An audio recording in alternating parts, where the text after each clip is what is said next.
Hello, আজ তোমাদের সাথে শেয়ার করবো চিকেন প্যাটিস। তো চলো,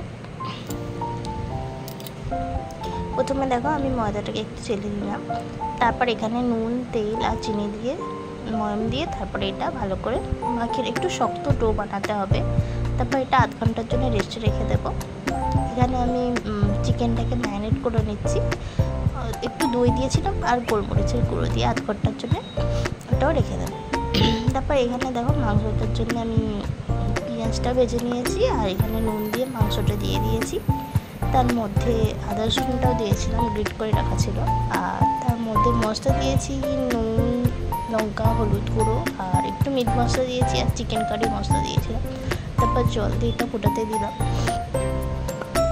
জলটা শুকিয়ে এলে চিকেনটাকে একেবারে কুচো কুচো করে নেবে, বেশিক্ষণ নয়। তারপরে এখানে একটা পেস্ট বানাতে হবে। এখানে আমি 3 চামচ ঘি আর 3 চামচ কর্নফ্লাওয়ার একসঙ্গে ভালো করে একটা পেস্ট বানিয়ে নিয়েছি। দেখো এরকম হবে। তোমরা চাইলে ঘিয়ের পরিবর্তে বাটারও ইউজ করতে পারো। এরপরে দেখো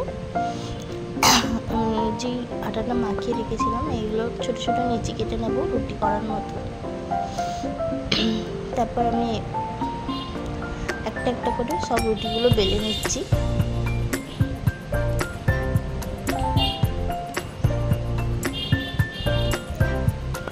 এরকম করে আমি প্রতিটা রুটি বেলে নেবো। হ্যাঁ, আমি গোল হতে হবে এরকম কোনো ব্যাপার না, ছোটো ছোটো বেলে নিচ্ছি। কারণ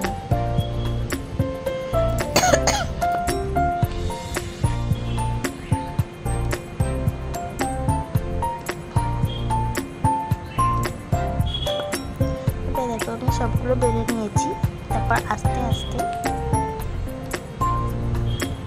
একটা রুটির ওপরে ওই যেটা বানিয়েছিলাম ঘি আর কর্নফ্লাওয়ারের ব্যাটারটা, ওটা হচ্ছে মাখিয়ে নিচ্ছি। এর উপরে আবার একটা রুটি দিয়ে দেবো। এরকম করে মোট আমি 5টা রুটি দিয়েছি।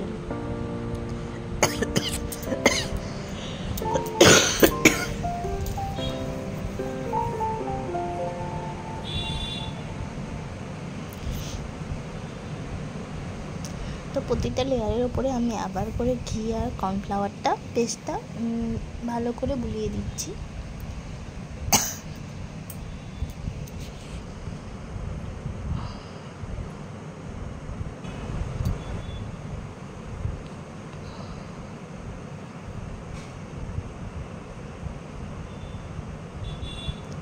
এবারে দেখো এই লেয়ারটাকে আমি ভালো করে বেলে নেব পাতলা করে। তো আমার যেহেতু এটা ছোট, তো অসুবিধা হচ্ছিলো, তাই জন্য চপিং বোর্ডটা এনে বেলছিলাম।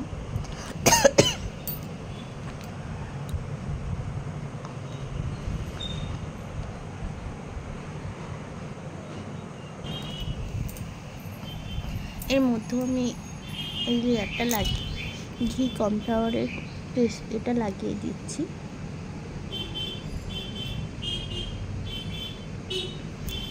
এবার এটাকে আমি ফোল্ড করে নিচ্ছি।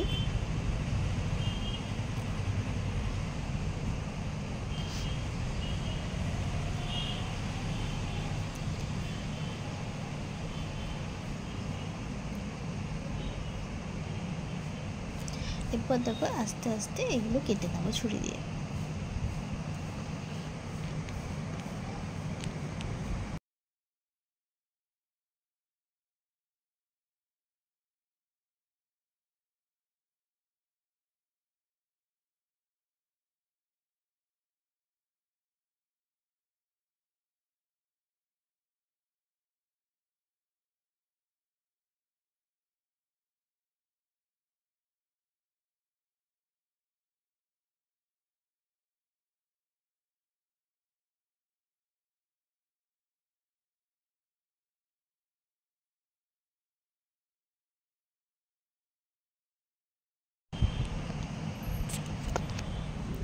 এবার সবগুলো আমি আস্তে আস্তে বেলে নিচ্ছি।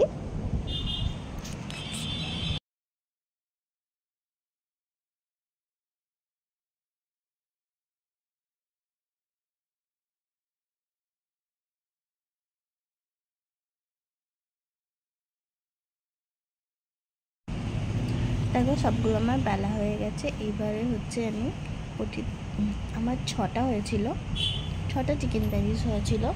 তো এবারে আস্তে আস্তে আমি চিকেনের পুরটা ভরে নেব।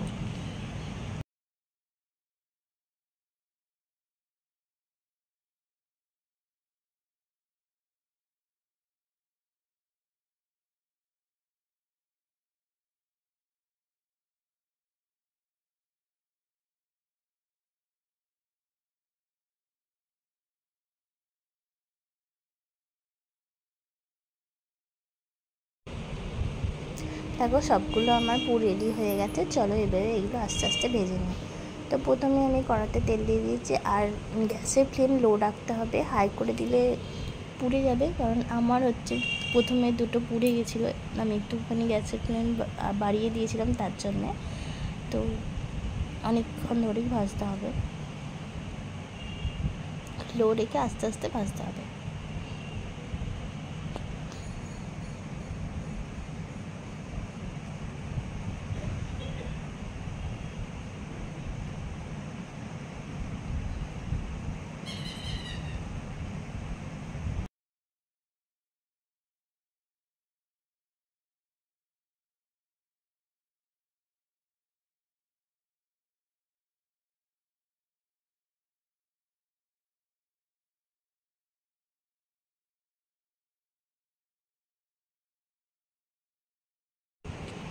তো খেতে কিন্তু অসাধারণ হয়েছিল, তো তোমরাও ট্রাই করে দেখতে পারো।